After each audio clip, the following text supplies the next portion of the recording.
So I would like to say a few words about our Clinical Cardiovascular Research Center before, because this is the department that was established by Alpha Moss about approximately 40 years ago, that actually later became the foundation for the International LKTS Registry.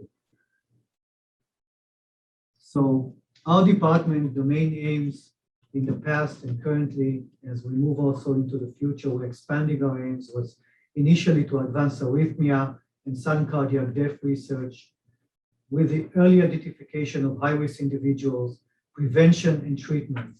And it began with inherited arrhythmia, but it expanded to post-MI patients, patients who have cardiomyopathy, and this has become the foundation for changing guidelines in this area. So we focused initially on device therapy for sudden cardiac death prevention, and then drug therapy, inherited arrhythmias, as you all know.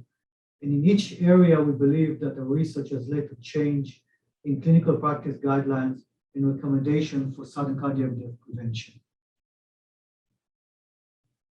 Our department has a lot of, we have about 40 people, and we are focused on, we have an infrastructure, let me just go back to this, which is focused on international clinical trials and registry, multi-center, investigator-initiated, international clinical trials, funded both by the NIH and the industry.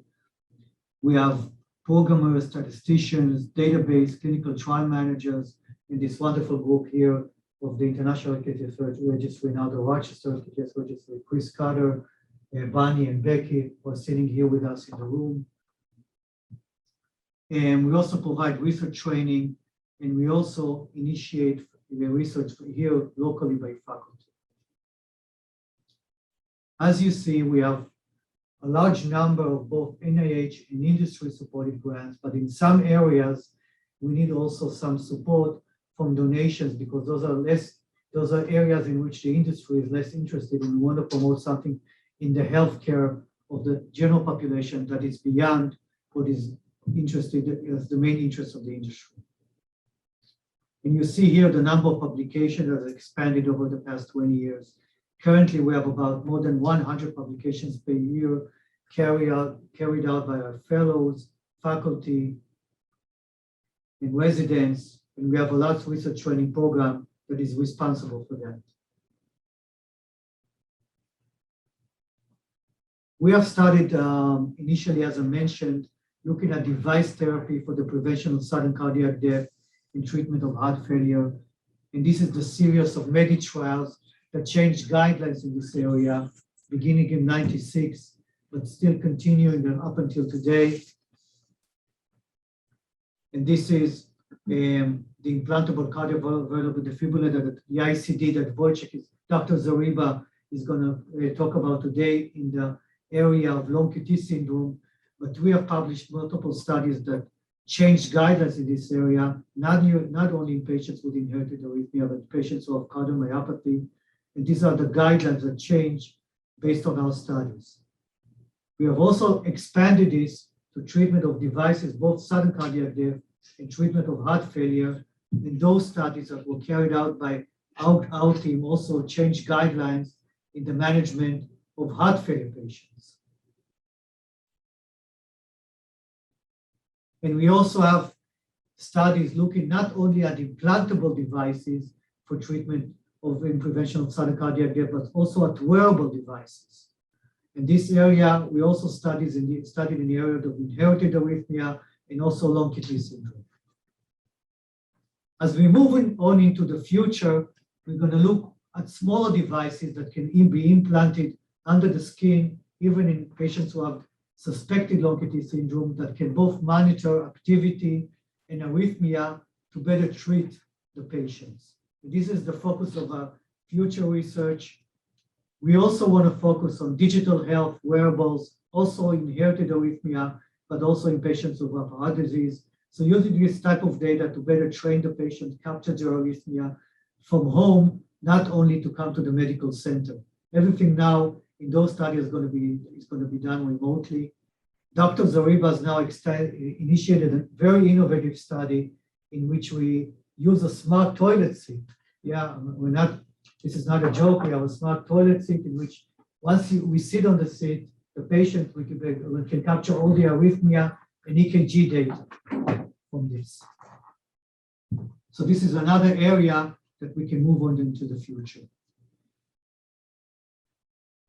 And from here, we also expanded into sudden cardiac death research in children and young adults, the Rochester Longevity Registry that initiated with genetic disorders, like you all know, but using patient data, using what you, as part of the registry, we managed to identify correlation between EKG and genotype, and then the outcome of those patients, the outcome of clinical outcomes of patients who have inherited genetic disorders. This is something that I'm going to talk about later today, differences between men and women and the effects of sex hormones on the clinical outcomes of patients with long QT syndrome. And this is, again, the effect of sex hormones you see during the menstrual cycle on QTC. And this is another talk that I'm going to expand, another recent identification from our registry on the effect of all contraceptives in patients with long QT syndrome. So those are our future directions. We want to combine genetic, clinical, age, history of heart failure, arrhythmic history, imaging, electrophysiology, biomarkers. In all those areas, we want to combine them to better improve the risk assessment of sudden cardiac death. And for those areas, we're looking for genetic markers, EKG markers, advanced technology, digital biomarkers. And for all this, we're using funding because this is a huge endeavor for clinical trials, registry. So we're using funding for both the industry, the NIH, but most of it is also related to some donor funding that we need to expand these very important areas. We have also here as a guest, Dr. Spencer Rozier, is the chief of cardiology at the University of Rochester. Spencer, you want to say a few words? I don't know if you're able to share your video settings. We're still taking care of that.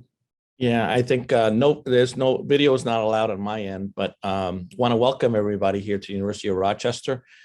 From a cardiology standpoint, we're continuing to commit to the research and expansion of the long QT program, as well as our overall cardiac electrophysiology program. I had worked, I'm an electrophysiologist, but also had worked in our long QT clinic for many years as well. And we are enthusiastic about all these projects. You're going to hear not just about the state of the art in medicine in terms of long QT from the panel, as well as and Dr. Wild, but we are also going to be introducing some technologies that are still in their really creative stage that's being developed, and so that we can use it potentially to take better care of patients with genetic arrhythmias.